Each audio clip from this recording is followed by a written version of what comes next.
eating up jobs, the economy into a coma. The adjustment is in line with the law, which demands that Kenya Revenue Authority revises excise duty upwards in line with the cost of living measures in the 12 months through to June.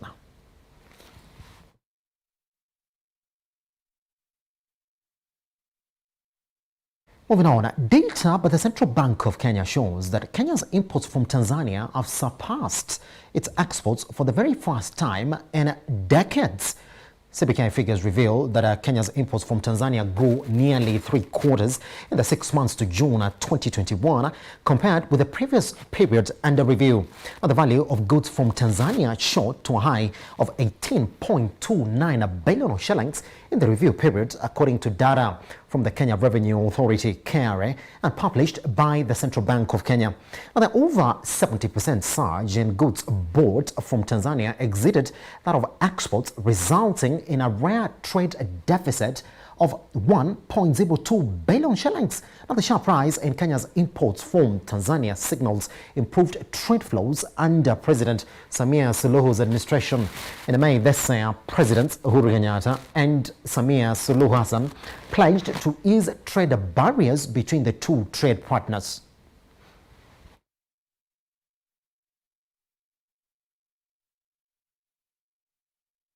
The United States has issued a travel advisory against Kenya due to COVID-19 and high risk of crime and terrorism. This comes after the Centers for Disease Control and Prevention issued a Level 3 travel health notice for Kenya due to COVID-19, indicating a high level of COVID-19 in the country. According to the U.S. State Department, the risk of its people contracting COVID-19 and developing severe symptoms may be lower if they are fully vaccinated. Americans planning to any international travel are being highly advised to review the CDC's specific recommendations for vaccinated and unvaccinated travelers. The advisory alert captures the counties of Tana River, Lamu, areas of Kilifi and north of Malindi. Days ago, Tourism Cabinet Secretary Najib Balala said the sector was targeting visitors from countries that have vaccinated the majority of their population, including the United States, the United Kingdom and China, to aid its recovery processes. Now, the U.S. has also warned its citizens against traveling to the Kenya-Somalia border counties of Mandera, Wajir, Garissa due to terrorism and Turkana County due to crime.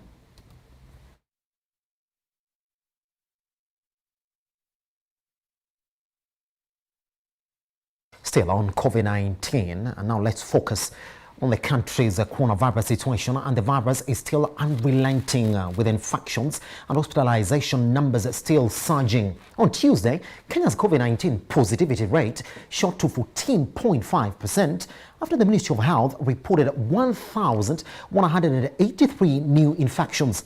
Now, in terms of county distribution, Nairobi is leading with 442 new cases, Nakuru 91, Kiambu 85, Mombasa 76, while Kilifi logged 58 new infections.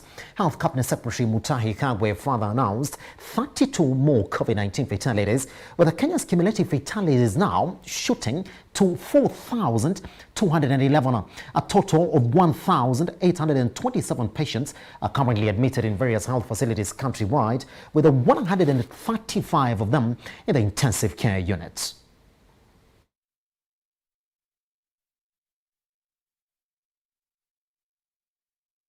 Kenya and Somalia have agreed to reset their bilateral relations. Now, the decision to normalize Nairobi and Mogadishu diplomatic relations came after bilateral talks between President Uhuru Kenyatta and Somalia's Prime Minister Mohamed Hussein Roble at State House, Mombasa. President Kenyatta, who led the Kenyan delegation at the talks, said for the two countries to prosper, there is need to collaborate into areas such as security, trade and investment by fully implementing the 2015 Joint Commission for Cooperation. Kenyatta welcomed restoration of diplomatic ties and calls for an amicable solution to the maritime border dispute. On his part, Prime Minister Hussein regretted the recent deterioration of the relations between Kenya and Somalia, saying it was an error for the two nations to forsake the vision of the unity held by the founding fathers of the two nations. Very excited to have you with us, and especially your trip coming against the trip that our foreign minister recently made to Mogadishu, where she was received by her counterpart, and the reopening of our embassy in Mogadishu, which we welcome, and that we truly look forward to having meaningful discussions between ourselves, discussions aimed at ensuring the long-standing relationship between our two countries continues to strengthen. Indeed, as they say, we are neighbors. God chooses your neighbors. We are free to choose our friends, but it is God who chooses for you your neighbor.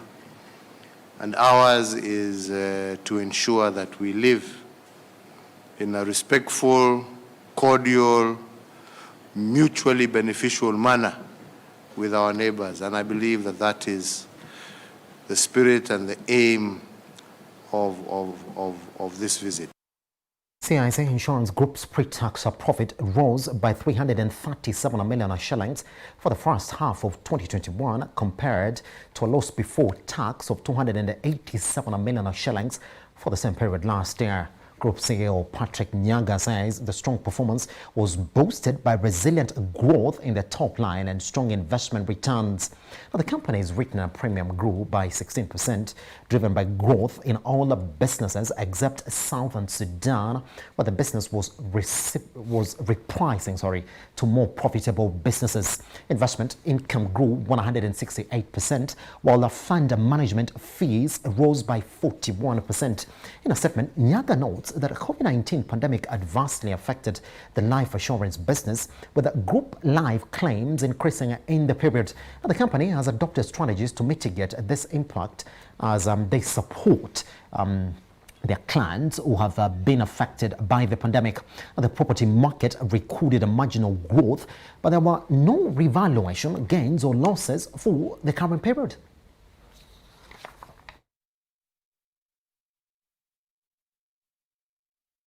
Absa Bank Kenya has introduced a new innovation that allows its customers to access their bank accounts and transact via WhatsApp. Through the innovation, Absa customers will be able to conduct digital transactions on WhatsApp, including money transfers, inter-account transfers, and payment of bills, among others. Speaking during the official launch of this service, Absa Bank Kenya Managing Director Jeremy Awori said the move is a demonstration of the lender's commitment to continue investing in a digitally led innovative solutions. What we're doing today by launching our chatbot, who we call Abby, basically we can do WhatsApp banking through Abby, is we converge the two. We enhance your customer experience through leveraging technology in a platform that you use every day. So you don't have to leave your WhatsApp and go to another app to do your banking. We're one of the few banks to launch this globally. There's just to give people an indication, you've got banks in South America that have launched it.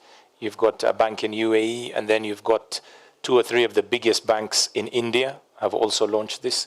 So this is an innovation that is it is a real innovation, not just for Kenya, but even globally. And we first did the launch in the South African market, and it's been very successful in that market. And then recently we also launched it in Mauritius. And I think now we're the third market. The other thing we've done, and it's complying a lot with sort of data privacy, is that any sensitive information, any personal information, is not being passed as part of the interactions with Abby. So as mentioned, when you log in, it takes you out of WhatsApp into a secure HTTP connection on your browser. You're able to authenticate your details, and it takes you back. It means that you're not passing any pins, any passwords, any account numbers. as you interact. And that's obviously it's an extra layer of security. Local agribusiness firm Kakuzi has unveiled an independent human rights advisory committee. Kenya's former Attorney General Professor Githu Muigai will lead the team. Kakuzi Managing Director Chris Flowers says the team will provide independent technical advisory to the firm's board of directors to guarantee sustainable compliance with the global human rights matters. On his part, Professor Githu Muigai challenged other local companies to adopt the idea and advance human rights corporate environment. We felt it very important that to give the credibility and the transparency to what we were trying to do, we sought to find some very eminent individuals who would be able to act in an advisory capacity and receive information on Kakuzi's operational level grievance mechanism, on Kakuzi's human rights impact assessments, and then read those documents in conjunction with other information. And from that, they could then advise the board to say, are our working practices, are our policies, are our procedures absolutely in line with world-class best practice? Kakuzi is pioneering a very, very public accountability program, demonstrating its commitment to respecting human rights within its working environment and within its supply chain, so that it is not only responsible for its own conduct, but the conduct of the people with whom it works. We in the independent committee are meant to autonomously, away from the company, advise on the various policies and programs and review the various action points so that Kakuzi remains at the leading edge of this accountability program. Let's now take a look at how the forex market is performing at this hour.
Let's move on. Oil prices have consolidated strong overnight gains as a bullish outlook for the U.S. fuel demand outweighed concerns about mobility curbs in Asia.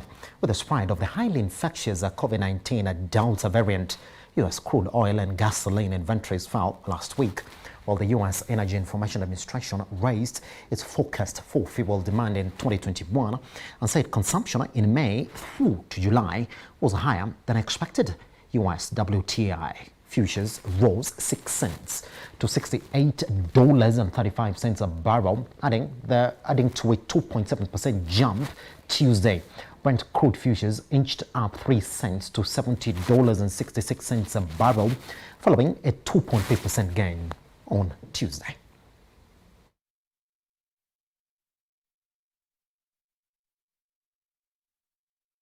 New York Governor Andrew Cuomo has resigned over sexual misconduct allegations. Cuomo, the Democrat lawyer, had served since 2011 as governor of the fourth most populous state in the United States. His resignation comes a week after New York Attorney General Letitia James released the results of a 5-month independent investigation that concluded he had engaged in a conduct that violated U.S. and state laws.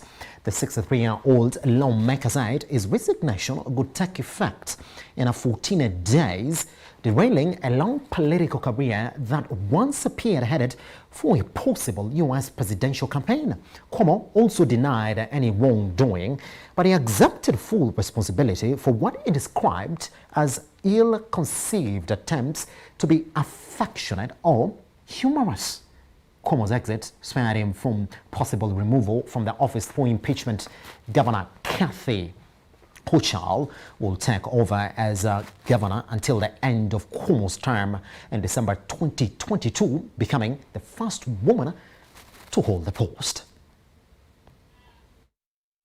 And I think that given the circumstances, the best way I can help now is if I step aside and let government get back to governing. And therefore, that's what I'll do. Because I work for you. And doing the right thing is doing the right thing for you. Because as we say, it's not about me, it's about we. Kathy Hochul, my lieutenant governor, is smart and competent. This transition must be seamless. We have a lot going on. I'm very worried about the Delta variant, and so should you be. But she can come up to speed quickly, and my resignation will be effective in 14 days. Egypt has announced plans to increase the price of the country's subsidized bread for the first time in over 40 years. Egypt's bread subsidies was set at nearly $2.9 billion, just over half of the food subsidy bill for the fiscal year ending June. As bread is the staple food for Egyptians, any move regarding bread will trigger social unrest.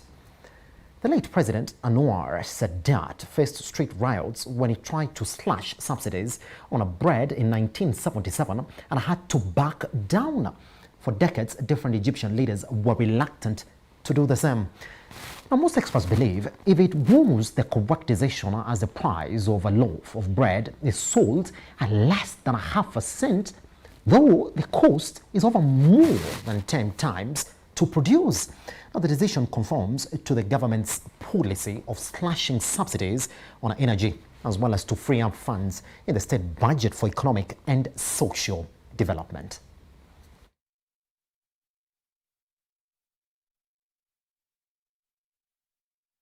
China has seen a rapid rise in egg prices since July due to the more intensive poultry feed, which has pushed up production costs for poultry farmers. As an agricultural wholesaler market in Shanghai, wholesalers say egg prices have jumped by over 20% over the past month. Data from the Chinese Ministry of Agriculture and Rural Affairs showed the average wholesale price of eggs nationwide has gone up by nearly 1.6 Chinese yuan, which is about 30 Kenyan shillings in the last 1 month. Poultry farmers are attributing the surge in egg prices to a hike in poultry feed costs.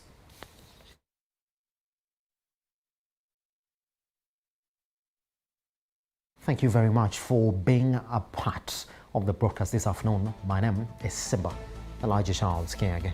Business M Repeat is up next. I'll see you tomorrow for Business M. Good afternoon.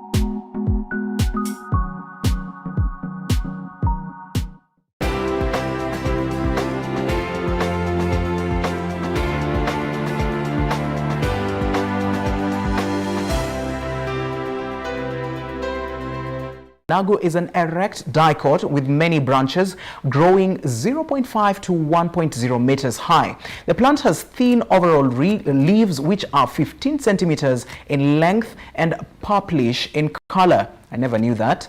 Now the plant has numerous flowers that are black or purple and round berries which are about 0.75 centimeters in diameter, having small flat yellowish seeds.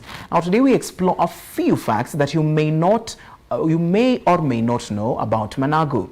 Now, Managus, I know this is going to shock very many people. Rich in iron, Managu is a traditional African vegetable that is so rich in iron, which in most African communities is served boiled to mothers before and after the birth of a child, or in any situation